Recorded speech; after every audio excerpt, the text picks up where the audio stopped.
Guys మన Telugu market నుంచి వరుణ్ తేజ్ ప్రధాన పాత్రలో నటించిన కొరియన్ కనకరాజు సినిమా ఫైనలీ బాక్స్ ఆఫీస్ దగ్గర 3 రోజులు కంప్లీట్ చేసుకోవడం జరిగింది. అలాగే తమిళ మార్కెట్ నుంచి వచ్చిన లోకేష్ కనకరాజు ప్రధాన పాత్రలో నటించిన డీసీ ఈ సినిమా కూడా 3 రోజులు కంప్లీట్ చేసుకోవడం జరిగింది. దాంతోపాటు ఏంటంటే 11 డేస్ నుంచి సక్సెస్ఫుల్గా ఓవర్సీస్ మార్కెట్లో ఇండియన్ మార్కెట్లో రన్ అవుతూ వస్తున్న spider-man brand new day Indian మార్కెట్లో ఒకే ఒక మైల్ స్టోన్కి ఒక అడుగు దూరంలో ఉంది. దాని గురించి కూడా మాట్లాడుకుందాం. అంతకంటే ముందు నేను మీ Gaurav, welcome back to our channel unique updates. రెగ్యులర్గా ఇలాంటి ఇంట్రెస్టింగ్ వీడియోస్ కోసం, అలాగే బాక్స్ ఆఫీస్ కలెక్షన్ వీడియోస్ కోసం మన యూనిక్ అప్డేట్ ఛానల్ సబ్స్క్రైబ్ చేసుకొని ఫాలో అవుతుండండి. కొత్త వాళ్ళు అయితే ఛానల్ సబ్స్క్రైబ్ చేసుకోండి, పాత వాళ్ళైతే వీడియోకి లైక్ కొట్టి వీడియోని కంటిన్యూ చేయండి. ఇక ముందుగా లేట్ చేయకుండా మన తెలుగు మార్కెట్ నుంచి మెర్లపాకి గాంధీ దర్శకత్వంలో వరుణ్ తేజ్ ప్రధాన పాత్రలో నటించిన సినిమా కొరియన్ కనకరాజు. ఈ సినిమా సక్సెస్ఫుల్గా బాక్స్ ఆఫీస్ దగ్గర 3 రోజులను అయితే కంప్లీట్ చేసుకోవడం జరిగింది. మరి 3 రోజుల్లో ఈ సినిమాకి సంబంధించి కలెక్షన్స్ ఏ విధంగా ఉన్నాయి మనం ఒకసారి మాట్లాడుకున్నట్లయితే, సినిమా మొదటి రోజు నెట్ కలెక్షన్స్ రూపంలో ఇండియాలో శుక్రవారం రోజు దాదాపుగా 4,20,00,000 రూపాయలని ఈ సినిమా సొంతం చేసుకోవడం జరిగింది. అలాగే రెండో రోజు నెట్ కలెక్షన్స్ రూపంలో ఇండియాలో దాదాపుగా 4,15,00,000 రూపాయలని సొంతం చేసుకోవడం జరిగింది. ఓవరాల్గా ఈ సినిమా శుక్రవారం ఇంకా శనివారం కలిపి మొదటి 2 రోజుల్లో నెట్ కలెక్షన్స్ రూపంలో ఇండియన్ మార్కెట్లో 8,35,00,000 రూపాయలని సొంతం చేసుకోవడం జరిగింది. దీన్ని గ్రాస్ రూపంలో కన్వర్ట్ చేసినట్లయితే దాదాపుగా 9,85,00,000 రూపాయలని ఈ సినిమా బాక్స్ ఆఫీస్ దగ్గర సొంతం చేసుకోవడం జరిగింది ఇండియన్ మార్కెట్లో మొదటి 2 రోజుల్లో. అలాగే ఓవర్సీస్ మార్కెట్ నుంచి మొదటి 2 రోజుల్లో ఈ సినిమా దాదాపుగా 3 కోట్ల రూపాయలని సొంతం చేసుకొని ఓవరాల్గా ఈ సినిమా మొదటి 2 రోజుల్లో వరల్డ్ వైడ్ బాక్స్ ఆఫీస్ దగ్గర 12,85,00,000 రూపాయలు సొంతం చేసుకోవడం జరిగింది. మరి సండే రోజు ఈ సినిమాకి బాక్స్ ఆఫీస్ దగ్గర ఎలాంటి కలెక్షన్స్ రావడం జరిగింది మనం ఒకసారి మాట్లాడుకున్నట్లయితే, సండే రోజు ఈ సినిమాకి నెట్ కలెక్షన్స్ రూపంలో ఇండియాలో 4,85,00,000 రూపాయల నెట్ కలెక్షన్ వచ్చింది. గ్రాస్ కలెక్షన్స్ రూపంలో దాదాపుగా 5,58,00,000 రూపాయలని ఈ సినిమా సొంతం చేసుకోవడం జరిగింది. అలాగే ఓవర్సీస్ మార్కెట్ నుంచి ఈ సినిమా 1 కోటి రూపాయలని వసూలు చేసి ఓవరాల్గా సండే రోజు కొరియన్ కనకరాజు సినిమా బాక్స్ ఆఫీస్ దగ్గర వరల్డ్ వైడ్ ఇంకా ఇండియా మొత్తం కలిపి దాదాపుగా వరల్డ్ వైడ్ మార్కెట్ మొత్తం కలిపి దాదాపుగా 6,58,00,000 రూపాయలని అయితే సొంతం చేసుకోవడం జరిగింది. సో సండే రోజు మంచి డీసెంట్ కలెక్షన్ సొంతం చేసుకోవడం జరిగింది. సో ఫైనలీ వరుణ్ తేజ్ ప్రధాన పాత్రలో నటించిన కొరియన్ కనకరాజు సినిమా మొదటి 3 రోజుల్లో వరల్డ్ వైడ్ బాక్స్ ఆఫీస్ దగ్గర 19,43,00,000 రూపాయలు అయితే సొంతం చేసుకోవడం జరిగింది. అంటే ఆల్మోస్ట్ 20 కోట్ల వరకు అయితే రావడం జరిగింది. మరి ఈ రోజు మండే కాబట్టి ఈ రోజు నుంచి బాక్స్ ఆఫీస్ దగ్గర ఎలాంటి పొటెన్షియల్ పట్టుకుంటుంది అనేది చూడాలి. ఇక నెక్స్ట్ వచ్చి తమిళ మార్కెట్ నుంచి అరుణ్ మాతేశ్వరన్ దర్శకత్వంలో లోకేష్ కనకరాజ్ ప్రధాన పాత్రలో నటించిన cinema DC.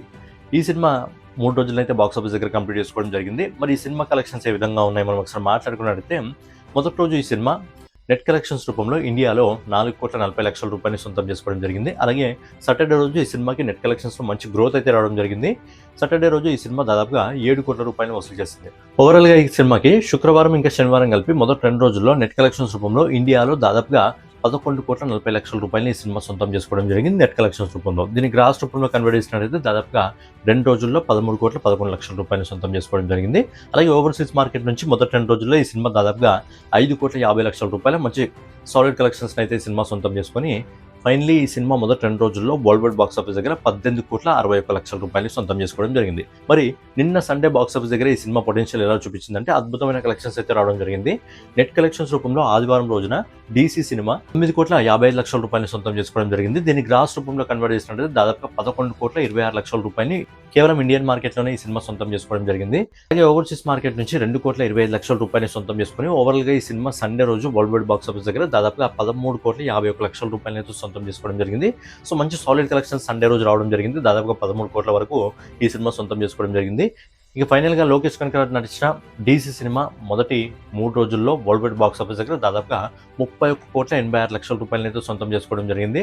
So cinema budget వచ్చి 35 కోట్ల రూపాయలు, ఆల్మోస్ట్ 32 కోట్ల రూపాయల వరకు ఈ సినిమా వచ్చేసింది. కాబట్టి మరి ఇప్పటి నుంచి వర్కింగ్ డేస్ మొదలవుతాయి కాబట్టి వర్కింగ్ డేస్ నుంచి ఈ సినిమా బాక్స్ ఆఫీస్ దగ్గర ఎలాంటి పొటెన్షియల్ చూపిస్తుంది అనేది చూడాలి. ఇక ఫైనల్గా హాలీవుడ్ మార్కెట్ నుంచి డేనియల్ క్రిస్టన్ దర్శకత్వంలో టామ్ హాలండ్ ప్రధాన పాత్రలో నటించిన cinema spider-man brand new day. ఈ సినిమా బాక్స్ ఆఫీస్ దగ్గరకు వచ్చి సండేతో 11 డేస్ని అయితే కంప్లీట్ చేసుకోవడం జరిగింది. మరి 11 డేస్లో సినిమాకి ఇండియన్ మార్కెట్లో ఎన్ని కోట్ల కలెక్షన్స్ రావడం జరిగింది, అలాగే ఓవర్సీస్ మార్కెట్లో ఎన్ని కోట్ల కలెక్షన్స్ రావడం జరిగింది అనే విషయం గురించి మనం ఒకసారి మాట్లాడుకుందాం. దానికంటే ముందు మెయిన్గా సండే రోజు, నిన్నటి రోజు ఆదివారం కాబట్టి హాలిడే కాబట్టి మరి ఈ సినిమాకి ఇండియన్ మార్కెట్లో ఏ విధమైన కలెక్షన్స్ రావడం జరిగింది మనం ఒకసారి మాట్లాడుకున్నట్టయితే, మెయిన్గా సండే రోజు, ఆదివారం రోజు ఈ సినిమా నెట్ కలెక్షన్స్ రూపంలో ఇండియన్ మార్కెట్లో కొరియన్ కనకరాజు ఇంకా డీసీ సినిమాల కంటే ఎక్కువ కలెక్షన్స్ రావడం జరిగింది. 34,70,00,000 రూపాయల నెట్ కలెక్షన్ని ఈ సినిమా సండే రోజు ఇండియన్ మార్కెట్లో వసూలు చేసింది. 34,70,00,000 రూపాయల నెట్ కలెక్షన్.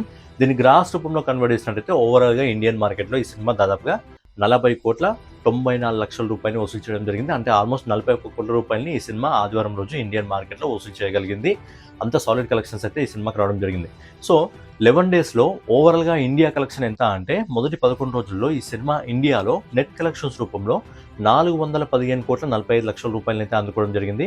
415,45,00,000 రూపాయలు అందుకోవడం జరిగింది. అలాగే గ్రాస్ కలెక్షన్స్ రూపంలో 496,86,86,00,000 రూపాయలనైతే వసూలు చేయడం జరిగింది. అంటే ఆల్మోస్ట్ 497 కోట్ల రూపాయల వరకు అయితే రావడం జరిగింది. సో ఈ రోజు కలెక్షన్స్‌తో, ఈరోజు మండే వర్కింగ్ డే అయినప్పటికీ కూడా ఈ రోజు కలెక్షన్స్‌తో ఈ సినిమా ఇండియాలో 500 కోట్ల గ్రాస్‌ని వసూలు చేసిన సినిమాగా ఈ సినిమా నిలవడం జరుగుతుంది. సో ఏంటంటే 500 కోట్లనైతే ఈ సినిమా ఇండియన్ మార్కెట్‌లో వసూలు చేయడం జరుగుతుంది. నిజంగా ఇండియాలో రిలీజ్ అయిన సినిమాలు కూడా ఈ రేంజ్ కలెక్షన్స్ రావు. బట్ హాలీవుడ్‌లో రూపొంది హాలీవుడ్ నుంచి రిలీజ్ అయిన ఒక సినిమాకి ఇండియాలో ప్రేక్షకులు బ్రహ్మరథం పడుతున్నారు అని చెప్పడానికి best example spider man brand new day. 500 కోట్ల వరకు అయితే రావడం జరిగింది. అండ్ ఈ సినిమాకి కూడా ఆడియన్స్ అందరూ పాజిటివ్ టాక్ ఏమి ఇవ్వలేదు. వాళ్ళు పెట్టుకున్న ఎక్స్పెక్టేషన్స్‌కి కొంచెం తక్కువే ఉందని చెప్పి ఆడియన్స్ కూడా రియాక్షన్స్ ఇవ్వడం జరిగింది. అయినప్పటికీ కూడా సినిమా ఈ రేంజ్ కలెక్షన్స్ ఇండియాలో వసూలు చేయడం జరిగింది. సో ఈ రోజు కలెక్షన్స్‌తో, మండే కలెక్షన్స్‌తో ఈ సినిమా 500 కోట్ల క్లబ్‌లోకి అయితే అడుగుపెట్టడం జరుగుతుంది ఇండియన్ మార్కెట్‌లో. ఇక ఓవర్సీస్ మార్కెట్ గురించి మాట్లాడుకున్నట్లయితే మొదటి 11 రోజుల్లో ఓవర్సీస్ మార్కెట్ మొత్తం అంటే ఇండియన్ మార్కెట్ ఇంకా ఓవర్సీస్ మార్కెట్ అంటే మొత్తం వరల్డ్ వైడ్ మార్కెట్ మొత్తం కలిపి దాదాపుగా 15,900 కోట్ల రూపాయలనైతే సినిమా అందుకోవడం జరిగింది. అంటే ఆల్మోస్ట్ 16,000 కోట్లకైతే దగ్గరగా ఈ సినిమా రావడం జరిగింది.